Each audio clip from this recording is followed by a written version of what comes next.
Class. और आज आप अपनी क्लास में पढ़ेंगे debate writing.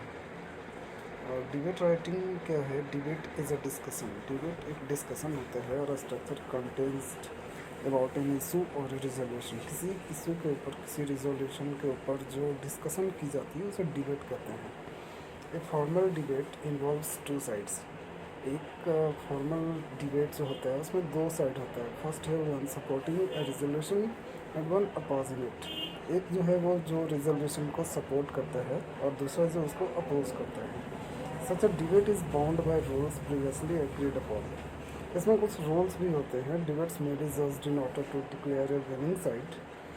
Debates in one form or another are commonly used in democratic societies to explore and resolve issues and problems. किसी भी डेमोक्रेटिक सोसाइटीज़ को एक्सप्लोर करने के लिए, उसके इशू को, उसके प्रॉब्लम्स को रिजॉल्व करने के लिए हम डिबेट्स को क्या करते हैं? ऑर्गेनाइज करते हैं। Decisions at a board meeting, public hearing, legislative assembly और local organisations are often reached through discussion and debate.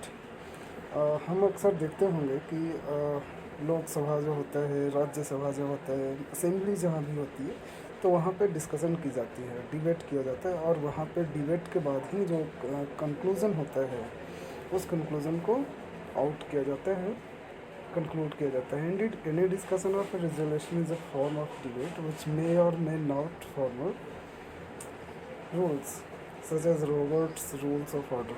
In the context of a classroom, the topic for debate will be guided by the knowledge, skill and value outcomes in the curriculum. अब देखते हैं कि debate को कैसे लिखा जाता है। How to write a debate. Step one, a strong opening.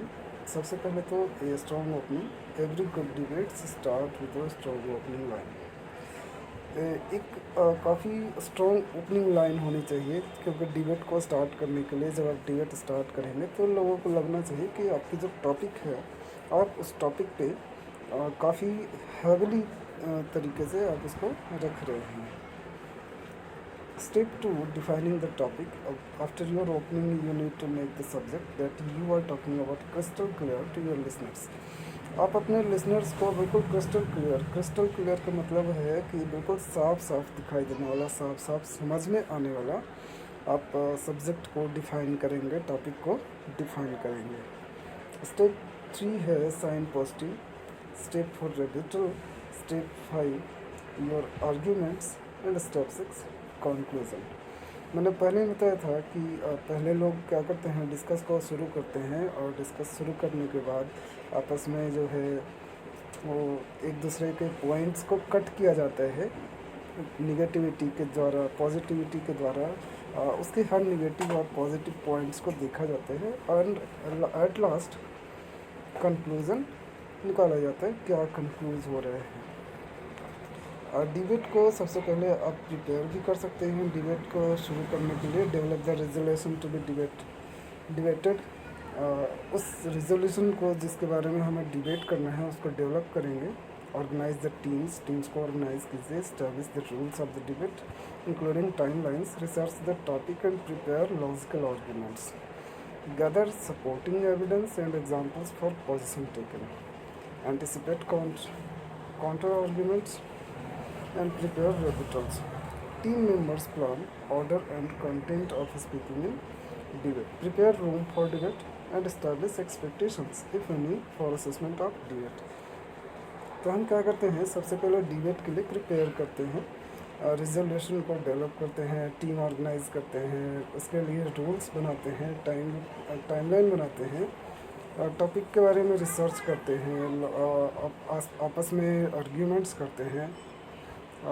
जो एविडेंस होता है उसको हम क्या कहते हैं, गैदर करते हैं और एट लास्ट हम रूम को डिबेट के लिए एक जगह एकत्रित होते हैं एंड एक्सपेक्टेशंस जो भी होते हैं उसको इस्टेब्लिश करते हैं कि किस तरह का डिबेट जो है वो लोगों के बीच में रखा जाए। जैसे ये डिबेट है, respected principal, teachers and my dear fellow students, today I shall speak against the continual propagation of the caste system, arguing that there should not be any biases in the society The Indian society was divided into various castes in the olden times based on the profession of people. Even though the families no longer strictly follow the family processions, the caste system continues to maintain strong grasp in the present times.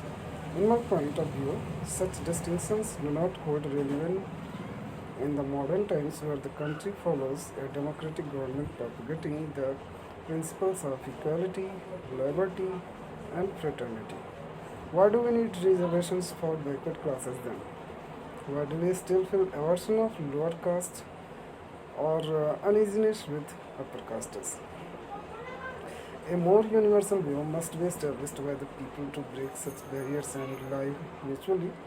All must be treated equally as humans. The essence of development is to change according to the times rather than to live accordingly to the age-old systems. Thank you. ये एक छोटा सा point रखा गया है आप लोगों के सामने। आप इस पॉइंट को गौर करेंगे, ध्यान से देखेंगे, पढ़ेंगे तो समझ में आएगा कि ये कास्टिज्म के ऊपर हमारे इंडिया में, यानी कि जब से हमारी इंडिया को फ्रीडम मिली उसके बाद कास्टिज्म जो है वो काफ़ी आगे की ओर निकल चुका है। तो इसके ऊपर कुछ बायसेस हैं जो अभी आपको यहाँ पे दिया गया है, आप इनको ध्यान से देखिए और समझिए। और नेक्स्ट है, you are to speak in a debate on the topic education of girl child is not a burden. अब जो है वो आपको speech in favour of the statement आपको 120 से 150 वर्ड्स में लिखना है। Education of girl child is not a burden. तो आप इसको ईजिली लिख सकते हैं। और लिखने के लिए आप सबसे पहले अपने आप को इंट्रोड्यूस करेंगे वहाँ पर। तो इंट्रोडक्शन और सैल्यूटेशन ज़रूरी होते हैं, जिसके लिए यहाँ पे लिखा हुआ है, रेस्पेक्टेड जजेस, teachers and my dear friends, a warm good morning to all of you. Today I stand before you to express my views in favor of the topic, education of a girl child is not a burden.